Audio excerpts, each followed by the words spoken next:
नमस्कार किसान साथीहरू, स्वागत छ तपाईलाई हाम्रो च्यानलमा। आजको भिडियोमा हामी कुरा गर्नेछौँ भिन्डीमा लाग्ने किराको लार्भाको समस्या, यसले कति नोक्सान गर्छ र यसको पूर्ण समाधान के हो। यदि तपाईलाई भिन्डी खेती गर्नुहुन्छ भने यो भिडियो तपाईका लागि धेरै महत्त्वपूर्ण छ। अन्त्यसम्म हेर्नुहोस्। भिन्डीमा लाग्ने किराको लार्भा एक खतरनाक किरा हो।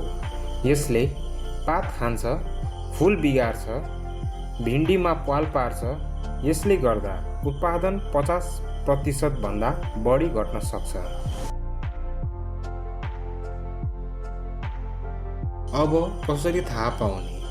यी लक्षणहरू हेर्नुहोस्। पातमा साना साना प्वाल, भिन्डीमा छेडिएको जस्तो देखिनु, बिरुवामा हरियो वा खैरो किरोको लार्भा देखिनु। यदि यस्तो देखियो भने तुरुन्त नियन्त्रण सुरु गर्नुहोस्। अब सबैभन्दा प्रभावकारी 4वटा दबाई।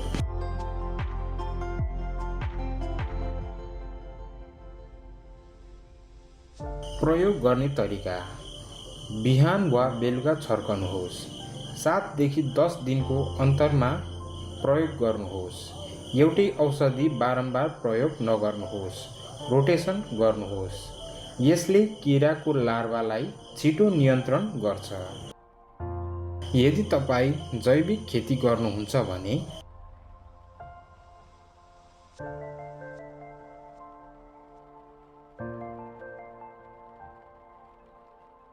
केही महत्त्वपूर्ण सुझावहरू: खेत सफा राख्नुहोस्, संक्रमित पात र फल तुरुन्त हटाउनुहोस्, फेरोमेन ट्र्याप प्रयोग गर्नुहोस्, हप्तामा कम्तीमा 2 पटक निरीक्षण गर्नुहोस्।